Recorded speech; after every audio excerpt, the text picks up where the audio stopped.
ആകാശവാണി.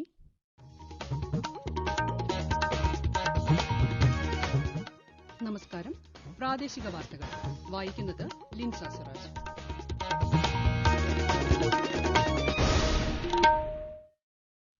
പ്രധാന വാർത്തകൾ. സംസ്ഥാനത്ത് തദ്ദേശ തെരഞ്ഞെടുപ്പിന്റെ ഒന്നാംഘട്ട വോട്ടെടുപ്പ് പുരോഗമിക്കുന്നു. തലസ്ഥാനം ഉൾപ്പെടെ 5 ജില്ലകളിലാണ് ഇന്ന് വോട്ടെടുപ്പ് നടക്കുന്നത്.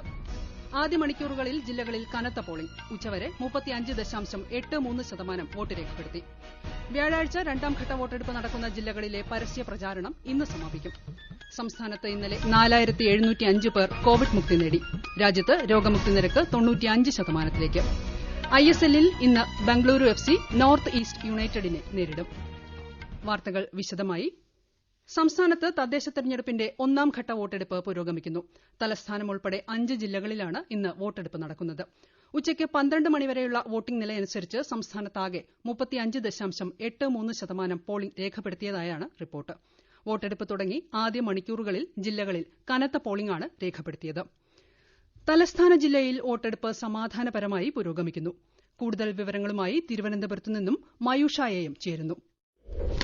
തിരുവനന്തപുരം ജില്ലയിൽ പോളിംഗ് ശതമാനം 38% കടന്നു. ഏറ്റവും ഒടുവിൽ ലഭിക്കുന്ന റിപ്പോർട്ടുകൾ പ്രകാരം 38.78% പേർ വോട്ട് രേഖപ്പെടുത്തി. തിരുവനന്തപുരം കോർപ്പറേഷനിൽ ഇതുവരെ പോളിംഗ് 31.39%.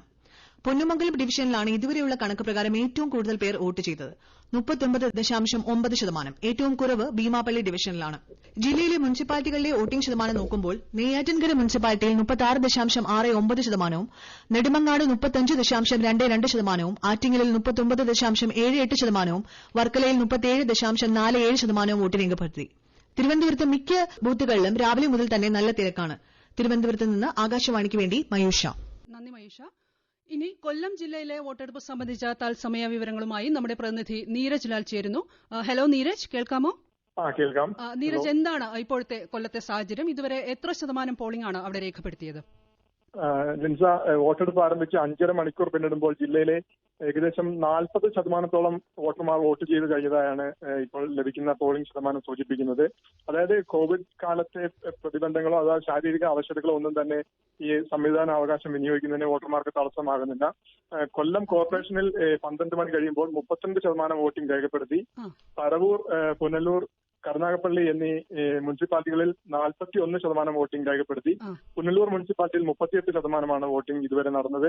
കശുവണ്ടി തൊഴിലാളികളും അതുപോലെ തന്നെ മത്സ്യബന്ധന തൊഴിലാളികളും ധാരാളമുള്ള കൊല്ലം ജില്ലയെ സംബന്ധിച്ച് വോട്ടിംഗ് ശതമാനം ഉയരുന്നത് മുന്നണികളും പൊതുസമൂഹവും വളരെ ആകാംക്ഷയോടെയാണ് നോക്കിക്കാണുന്നത്. വോട്ടർമാരുടെ ഉള്ളിലിരിപ്പ് ഊഹിച്ചെടുക്കാനുള്ള ഒരു കണക്കുകൂട്ടലിലാണ് ഇവരെല്ലാം തന്നെ. കൂടാതെ ചില ബൂത്തുകളിൽ തുടക്കത്തിൽ ചില പ്രശ്നങ്ങളുണ്ടായിരുന്നു. ക്ലാപ്പന, മയ്യനാട്, നെടുവത്തൂർ എന്നീ ബൂത്തുകളിലെ ചില മെഷീനുകൾ ആദ്യ മണിക്കൂറുകളിൽ തുടക്കത്തിൽ ചില യന്ത്ര തകരാറുകൾ രേഖപ്പെടുത്തിയെങ്കിലും അത് അധികം സമയമെടുക്കാതെ തന്നെ അത് പരിഹരിക്കാൻ സാധിച്ചു. ഓക്കെ നീരജ്, നമുക്ക് ഇനി തുടർന്നുള്ള വാർത്തകൾ കേൾക്കാം. നന്ദി നീരജ്. ഇനി നമുക്ക് മലയോര ജില്ലയായ ഇടുക്കിയിൽ വോട്ടെടുപ്പ് സമാധാനപരമായി പുരോഗമിക്കുന്നുണ്ട്. ഒടുവിൽ ലഭിക്കുന്ന വിവരമനുസരിച്ച് ജില്ലയിൽ 35%-ലേറെ പോളിംഗ് രേഖപ്പെടുത്തി. ആകാശവാണി പ്രതിനിധി ആന്റണി മുനിയറ നൽകുന്ന വിവരങ്ങളിലേക്ക്. വോട്ടിംഗ് ആരംഭിച്ച് 7 മണി മുതൽ മലയോര ജില്ലയായ ഇടുക്കിയിലെ പോളിംഗ് ബൂത്തുകൾക്ക് മുന്നിൽ വോട്ടർമാരുടെ നീണ്ട നിര കാണാമായിരുന്നു. തോട്ടം മേഖലയിലും ആദിവാസി ഗ്രാമങ്ങളിലും 10 മണിവരെ പോളിംഗ് മന്ദഗതിയിലായിരുന്നെങ്കിലും തുടർന്ന് അത്തരം മേഖലകളിലും വോട്ടർമാരുടെ നീണ്ട നിര ഇപ്പോൾ കാണാൻ കഴിയും. ഉച്ചയ്ക്ക് മുമ്പ് തന്നെ പരമാവധി വോട്ടർമാരെ ബൂത്തുകളിൽ എത്തിക്കാനുള്ള ശ്രമമാണ് മുന്നണികൾ നടത്തുന്നത്. സമാധാനപരമായാണ് ജില്ലയിൽ പോളിംഗ് പുരോഗമിക്കുന്നത്. 1453 ബൂത്തുകളാണ് ഇടുക്കിയിലുള്ളത്. ഗോത്രവർഗ വിഭാഗത്തിൽ ഏറ്റവും കൂടുതൽ വോട്ടർമാരുള്ളത് അടിമാലി ബ്ലോക്ക് പഞ്ചായത്തിലാണ്. വിദൂര ഗോത്രമേഖലയായ ഇടമലക്കുടിയിൽ ഉൾപ്പെടെ വോട്ടെടുപ്പ് സുഗമമായി നടക്കുകയാണ്. അടുത്തതായി ആലപ്പുഴയിൽ നിന്നും നമ്മോടൊപ്പം രവികുമാർ ചേരുകയാണ്. രവികുമാർ, കേൾക്കാമോ? കേൾക്കാം. ആലപ്പുഴയിൽ ചിലയിടത്ത് വോട്ടിംഗ് യന്ത്രങ്ങൾ തകരാറിലായി എന്ന് റിപ്പോർട്ടുകൾ ഉണ്ടായിരുന്നു. എങ്കിലും ഇതുവരെയുള്ള കണക്കുകൾ പ്രകാരം ഏറ്റവും കൂടുതൽ പോളിംഗ് തകർത്തിട്ടുള്ളത് ആലപ്പുഴയിലാണ്. കോവിഡ് പശ്ചാത്തലത്തിലും കൂടുതൽ ആളുകൾ എത്തുന്നു എന്നല്ലേ ഇതിൽ നിന്ന് മനസ്സിലാക്കേണ്ടത്? എന്താണ് അവിടെ നിന്ന് പുതിയ വിവരങ്ങൾ? അതെ, ആലപ്പുഴ ജില്ലയിൽ ഇപ്പോഴത്തെ കണക്ക് പ്രകാരം 44.8% പോളിംഗ് നടന്നു കഴിഞ്ഞു. 10 ഗ്രാമപഞ്ചായത്തുകളിൽ പോളിംഗ് 50% കടന്നു. കൈനകരി, മുട്ടാർ, ചേന്നംപള്ളിപ്പുറം, പെരുമ്പളം, കഞ്ഞുക്കുഴി, തണ്ണീർമുക്കം, ആര്യാട്, മുഹമ്മ, കോടന്തുരുത്ത്, തുറവൂർ എന്നിവിടങ്ങളിലാണ് 50% പോളിംഗ് കഴിഞ്ഞത്. വെട്ടക്കൽ, ചേന്നവേലി, സർവോദയപുരം, തൈക്കാട്ടുശ്ശേരി, മേനാശ്ശേരി, തകഴി, വണ്ടാനം, നീർക്കുന്നം, പുലിയൂർ, പട്ടണക്കാട് എന്നിവിടങ്ങളിൽ വോട്ടിംഗ് യന്ത്രം തകരാറിലായി. അല്പനേരം വോട്ടിംഗ് തടസ്സപ്പെട്ടു. ഇവിടെയെല്ലാം വോട്ടിംഗ് തുടരുകയാണ്. നന്ദി രവികുമാർ. കൊല്ലം മുഖത്തല ബ്ലോക്കിൽ കൊറ്റങ്കര പഞ്ചായത്തിലെ ബൂത്തിൽ പാർട്ടി ചിഹ്നം ആലേഖനം ചെയ്ത മാസ്ക് ധരിച്ച പോളിംഗ് ഉദ്യോഗസ്ഥയെ മാറ്റി. ജില്ലാ കളക്ടറുടെ നിർദ്ദേശപ്രകാരമാണ് നടപടി. വ്യാഴാഴ്ച രണ്ടാംഘട്ട വോട്ടെടുപ്പ് നടക്കുന്ന 5 ജില്ലകളിൽ പരസ്യപ്രചാരണം ഇന്ന് വൈകിട്ട് 6-ന് സമാപിക്കും. കോട്ടയം, എറണാകുളം, തൃശൂർ, പാലക്കാട്, വയനാട് ജില്ലകളിലാണ് രണ്ടാംഘട്ട വോട്ടെടുപ്പ് നടക്കുന്നത്. കോവിഡ് നിയന്ത്രണമുള്ളതിനാൽ കൊട്ടിക്കലാശമുണ്ടാകില്ല. ഈ ജില്ലകളിൽ നാളെ നിശബ്ദ പ്രചാരണത്തിന്റെ ദിവസമാണ്. ബാക്കിയുള്ള 4 ജില്ലകളിൽ തിങ്കളാഴ്ചയാണ് വോട്ടെടുപ്പ്. 16-ാം തീയതി ഫലമറിയാം. കോവിഡ് പശ്ചാത്തലത്തിൽ പോളിംഗ് ഉദ്യോഗസ്ഥർക്ക് വോട്ടെടുപ്പ് സാമഗ്രികൾ വിതരണം ചെയ്യുന്നതിന് വയനാട് ജില്ലാ കളക്ടർ സമയക്രമീകരണം ഏർപ്പെടുത്തി. നാളെ ബ്ലോക്ക് തലങ്ങളിൽ നടക്കുന്ന പോളിംഗ് സാമഗ്രികളുടെ വിതരണത്തിനായി വിവിധ പഞ്ചായത്ത് വാർഡുകളിലേക്കും നഗരസഭാ ഡിവിഷനുകളിലേക്കും വ്യത്യസ്ത സമയക്രമമാണ് നിശ്ചയിച്ചിട്ടുള്ളത്. പോളിംഗ് ഡ്യൂട്ടിയിലുള്ള ഉദ്യോഗസ്ഥർ അവർക്ക് ലഭിച്ച വാർഡ്, ബൂത്ത് നമ്പർ പരിശോധിച്ച് നിശ്ചയിച്ചിട്ടുള്ള സമയപ്രകാരം വോട്ടെടുപ്പ് സാമഗ്രികൾ ഏറ്റുവാങ്ങാൻ എത്തണമെന്ന് ജില്ലാ കളക്ടർ അറിയിച്ചു.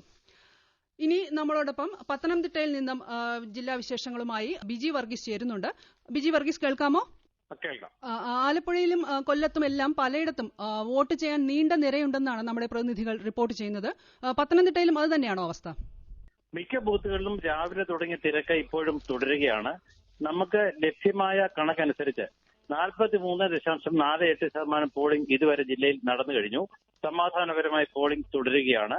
ജില്ലയിൽ ഏറ്റവും അകലമുള്ള ബൂത്തുകളായ ഗവിയിലെ 2 ബൂത്തുകളിലും വോട്ട് ചെയ്യാൻ എത്തിയവരുടെ കാത്തിരിക്കുന്നവരുടെ നീണ്ട നിര തന്നെ നമുക്ക് ദൃശ്യമാണ്. ജില്ലയിൽ 5 ബൂത്തുകൾ പ്രശ്നബാധിത ബൂത്തുകളായി കണക്കാക്കിയിട്ടുണ്ടെങ്കിലും ഇവിടെ സമാധാനപരമായി വോട്ടിംഗ് പുരോഗമിക്കുകയാണ്. നന്ദി. ഈ വാർത്തകൾ ആകാശവാണിയിൽ നിന്ന്. കൊറോണ ആശങ്കയല്ല, ജാഗ്രതയാണ് വേണ്ടത്. കേന്ദ്ര ആരോഗ്യ മന്ത്രാലയം പുറപ്പെടുവിക്കുന്ന നിർദ്ദേശങ്ങൾ. ജനങ്ങൾ കൂട്ടം കൂടുന്നത് ഒഴിവാക്കുക. ഇടയ്ക്കിടെ കൈകൾ സോപ്പും വെള്ളവും ഉപയോഗിച്ചോ സാനിറ്റൈസർ ഉപയോഗിച്ചോ വൃത്തിയാക്കുക. നിർബന്ധമായും മാസ്ക് ധരിക്കുക. പനിയോ ചുമയോ ശ്വാസതടസ്സമോ തുടരുന്ന സാഹചര്യത്തിൽ വൈദ്യസഹായം തേടുക.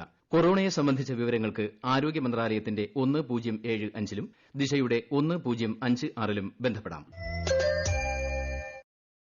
കേരളത്തിൽ ഇന്നലെ 4705 പേർ കോവിഡ് രോഗമുക്തി നേടി. 3272 പേർക്കാണ് രോഗം സ്ഥിരീകരിച്ചത്. ഇന്നലെ 23 മരണം കൂടി സ്ഥിരീകരിച്ചതോടെ ആകെ മരണം 2441ആയി.